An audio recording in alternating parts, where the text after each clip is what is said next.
आने हमसे। कोई नहीं अरे रुको अरे नहीं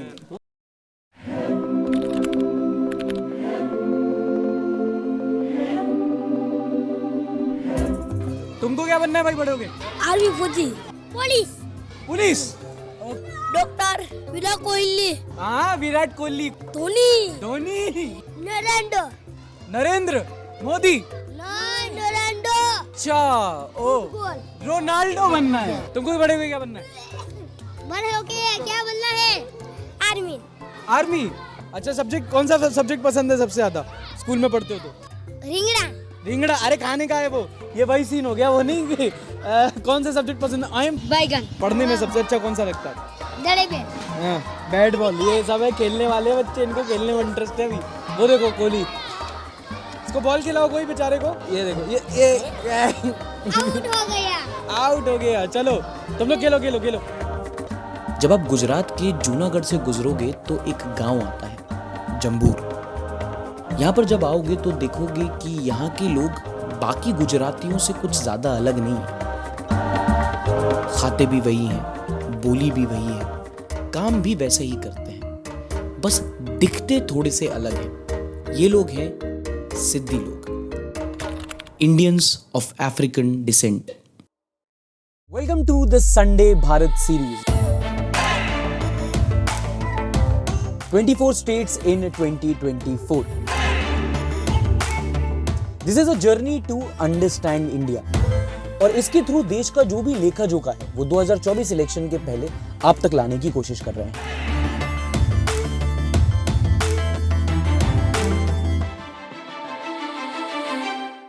इनके बारे में कुछ भी जानने से पहले आपको इनका इतिहास जानना जरूरी है, क्योंकि ये अपने पूर्वज से आए हैं और इनके पूर्वज भारत आए थे, या कहा जाए कि भारत लाए गए थे। सिद्दी कम्युनिटी का हम इतिहास समझेंगे राउज आईएएस स्टडी सर्कल की हिस्ट्री फैकल्टी से, और फिर चलेंगे जंबूर गांव, जहां पर हम ये देखेंगे कि इनका गांव रहता कैसे है। इंडिया की डाइवर्सिटी आप देखें तो हमारी डाइवर्सिटी मेनली नेटिव ही है। हम जानते हैं कि ये डाइवर्सिटी धीरे धीरे अलग अलग पार्ट्स में डेवलप हुई है, लेकिन इंडिया की डाइवर्सिटी में एक कंट्रीब्यूशन बाहरी लोगों का भी है कि वो आके इंडिया में आके बस गए हैं।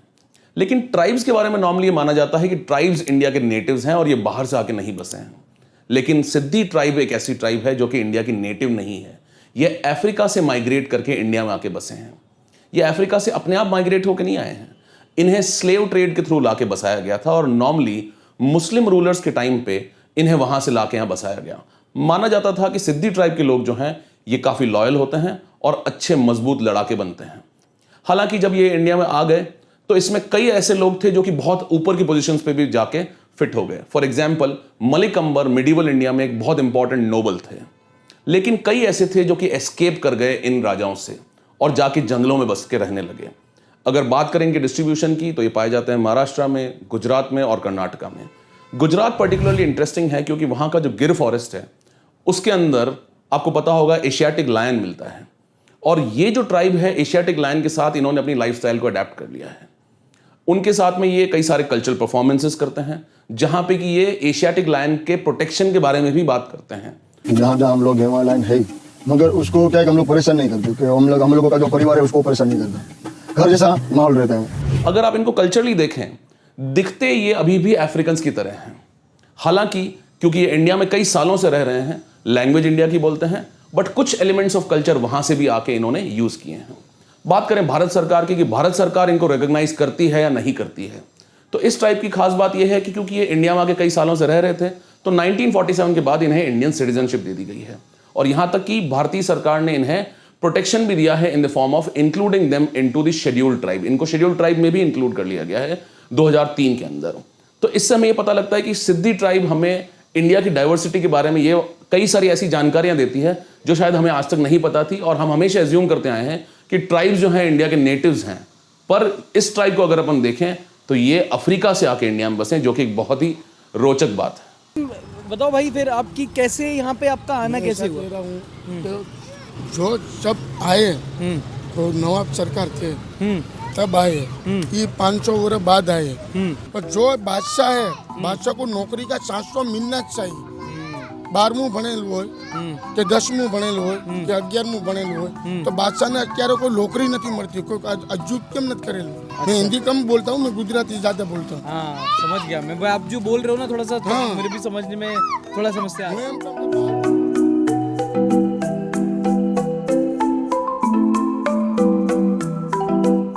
बेर बेर बेर ये मेरी अम्मी है। अच्छा ये आपकी अम्मी है, ये आपका? अरे मैं इनसे तो बहुत टाइम से बात कर रहा हूँ। ऐसा कीजिए आप हमको ना थोड़ा दे दीजिए। ये मेरा मामा, ये आपके मामा ही है? ये मामा सलाम। आप हिंदी बोलते हो थोड़ा? ना ना बिल्कुल हिंदी ना। पूरा गांव गुजरात, पूरा गांव गुजराती? पूरा गांव ગુજરાતી બટ ના હું અમે આવી છે मैं समझू छू। ये अपना गांव कितना बड़ा है भाई साहब? 350 कोड़ा है। हिंदी हिंदी 350 मकान, 400 में लोग कितना रहता है? लोग 1300 1400 1300-1400 लोग रहता है। अच्छा आपने सिद्धि लोग से इसी गांव में और भी जगह? कुल मिला के अपनी आबादी कितनी होगी सिद्धि लोगों की? कुल मिला के 12-13 हजार होगी। 19 गांव में रहते, 19 गांव में। भाई साहब आपका हिंदी अच्छा है, आप चलेंगे थोड़ा साथ में? तो मैं जरूरत पड़ रही है ना भाई, तो मैं बोल रहा हूँ। जो गांव का प्रमुख है ना वहाँ है जाकिर भाई है। तो जाकिर भाई हिंदी बोलते हैं? हाँ। अरे जाकिर भाई की बात चलते हैं।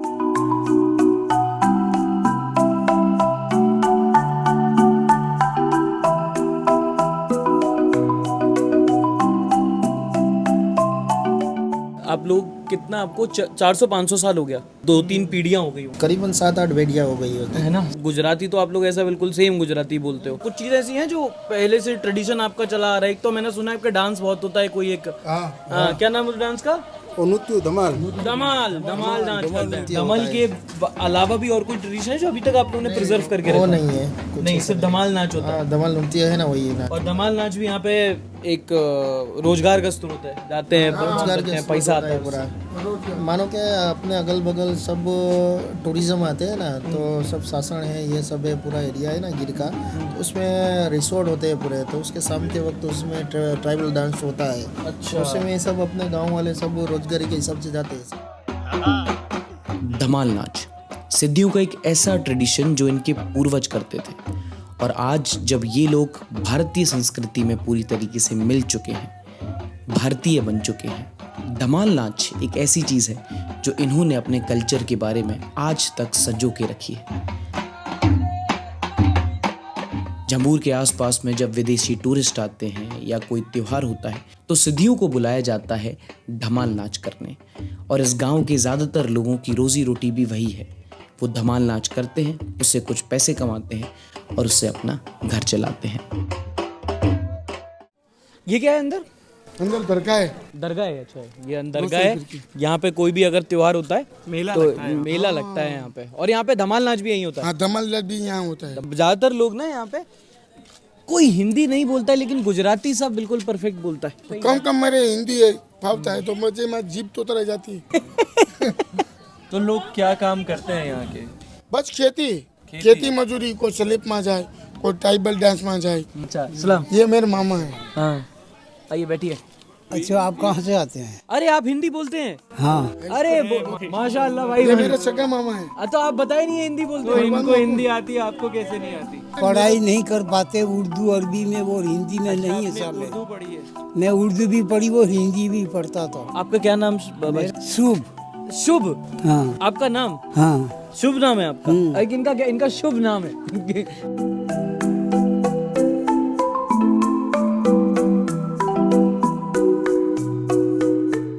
ये आपका मकान है? हाँ।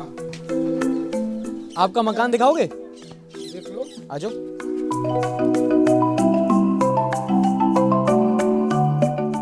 तो आपके घर में भाई साहब हम 6 भाई हैं। 6 भाई है? 6 भाई। गुसल खाना है? नहीं, वॉशरूम नहीं है। ऐसा कह रहा है कि बाथरूम हफ्ते में आते हैं। हफ्ता मकान का हफ्ता पास होता है ना, इसमें बाथरूम बना डालो। खाना यहाँ बनाते हो? यहाँ बनाते और सोते यहाँ हो? यहीं पे सोते? सोते भी यहाँ।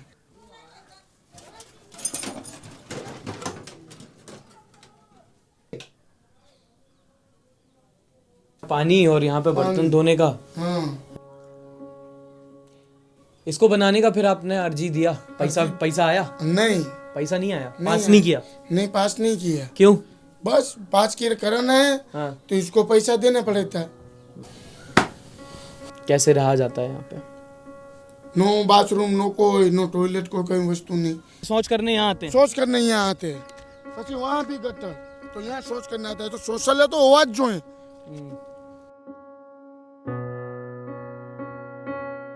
ये मकान है जो 70 है, जब जो पास हुआ है। हाँ, ये पंचायत में पास था, पर अब तक बाकी है। देखो ये पंचायत का मकान है जो पास हुआ है कि बनवाना है इसको, लेकिन ये आधा बना के छोड़ दिया। 1,10,000 का बजट आता है। 1,20,000 पूरा मिलता है, हाँ, लेकिन जो बजट है ना वो कम पड़ता है। 1,30,000। अगर एक पत्थर का तुम लोगे हिसाब तो 60 रुपया का पत्थर, 10 रुपया की सीमेंट, 25 रुपया की रेती। अभी 1,30,000 में 2 रूम नहीं हो सकता, एक ही रूम होगा। ये ईंटें है ना, ये 60-65 रुपए की ईंट पड़ती है। 60-65 रुपए का एक ईंट पड़ता है। बढ़िया काम वो आता है ना राजमिस्त्री, वो राजमिस्त्री की मजदूरी अलग है। वो ये इधर खोद काम करना पड़ता है, ये पत्थर लाना पड़ता है, वो सब है ना, सब मिला के ये 2-2.5 लाख रुपए में पड़ता है मकान। वो बजट टूक में पड़ता है। इन लोगों का एक मेन प्रॉब्लम ये है कि घर नहीं बना पाते हैं, क्योंकि ट्राइबल्स को ना बजट एक पारित होता है, जो आवास योजना के अंदर पैसा मिलता है वो 1,10,000 रुपए के करीब मिलता है। अब इसका मैथमेटिक्स समझना, जो खर्चा होता है ये 60-65 रुपए की एक ईंट आती है, उसके ऊपर 10,000 करीब का एक बालू की ट्रॉली आती है, फिर जो उसका मिस्त्री का खर्चा होता है वो भी होता है, लिपाई पुताई सब होना है, कुल मिला के 2-2.5 लाख रुपए मिनिमम खर्चा पड़ता है कुछ भी घर बनाने का। लेकिन जितना पैसा सैंक्शन किया हुआ है उसमें यही बन पाता है, और इसमें क्या कोई रह पाएगा। चलो आगे चलते हैं। जैसे हम लोग दिल्ली से हैं, हम लोग आए, हम लोग को सोमनाथ में आपके बारे में पता चला, ठीक है। अब यहाँ के लोग हैं, यहाँ के लोग आते हैं, उनको जब आप लोगों से मिलते हैं, उनको पता चलता है कि भाई एक ट्राइब है जो पहले अफ्रीका से आई है, तो कैसे बिहेव करते हैं आपके साथ? वो तो नॉर्मली इधर गिर सोमनाथ क्या, वो तो सब लोकल पर्सन है, वो तो जानते हैं ये सब। हाँ, बाहर से जो लोग, अभी तो आप दिल्ली से आए हो तो आपको अलग लगेगा, थोड़ा डिफरेंटिंग लगेगा कि अफ्रीका से के लोग यहाँ अलग से लोग रहते हैं इधर। हाँ। वैसे कोई ऐसा होता है कि भेदभाव? नहीं, भेदभाव ऐसा कुछ नहीं है इधर। यहाँ पे आसपास के लोग नहीं, आसपास के लोग नहीं, पूरा गिर सोमनाथ जिले में कहीं ऐसा कोई भेदभाव नहीं है ऐसा। पर अगर बाहर जाते हैं दिल्ली वगैरह वहाँ पे नहीं, हुआ नहीं है ऐसा कभी दिल्ली वगैरह। हमारा तो, मेरे बात सुनो कि इंडिया में, गुजरात में कहीं भी जगह ऐसा नहीं बना कि कोई भेदभाव होता है शेड्यूल ट्राइबल के हिसाब से या ये कम्युनिटी के हिसाब से। ये अच्छी बात है, मेरे को सुन के अच्छा लग रहा है ये। नहीं, ऐसा कुछ नहीं है। अच्छा दादाजी, एक बात बताएं, जैसे एक घर की समस्या है कि घर यहाँ पे नहीं, और गांव की और क्या क्या समस्या है यहाँ? एक तो बेरोजगारी और लग रहा है मुझे कि काम नहीं मिलता। परेशानी तो ये सब रोजगारी के हिसाब से, और एजुकेशन, अनएजुकेटेड है ना थोड़े, तो एजुकेशन होता जाएगा तो उसके हिसाब से प्रॉब्लम निकलती जाएगी। आप कितना पढ़े? मैं MBA फाइनेंस हूँ। कहाँ से? GTU से, गुजरात टेक्निकल यूनिवर्सिटी से। बहुत कम है लेकिन यहाँ पे ग्रेजुएटेड वैसे लोग। नहीं, अभी तो करीबन 5 साल में है ग्रेजुएशन, काफ़ी सारे। हाँ, बीकॉम कर आर्ट्स काफ़ी सारे हो गए, नॉर्मल एजुकेशन है।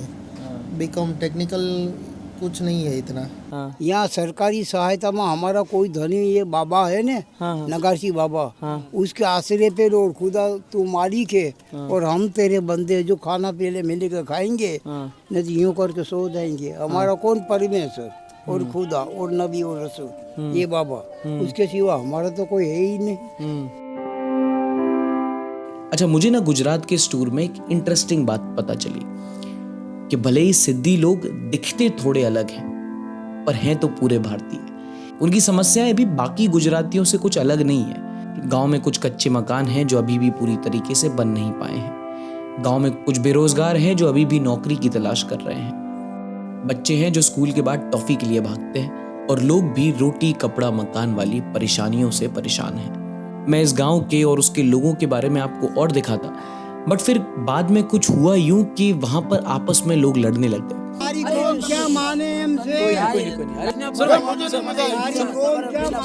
सुनो भाई, चल रहे बस। अरे दादाजी को कोई बात नहीं। अरे नहीं, दरअसल हमारे साथ जो व्यक्ति आया था हमको एक गांव दिखाने, वो एक टूरिस्ट गाइड बन चुका था।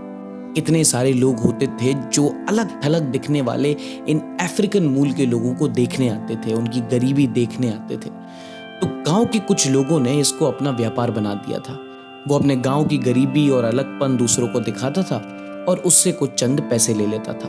और गांव के लोगों को अब ये बिल्कुल पसंद नहीं आता है कि उनकी गरीबी, उनकी वेशभूषा, उनकी शक्ल अब बेची जाने लगी है। इसलिए बाहर से अब कोई भी घूमने वाला आता है तो उसको वो शक की निगाह से ही देखते हैं। तो जब आप इस गांव को विजिट करने जाएं तो इस बात को समझ कर जाइएगा।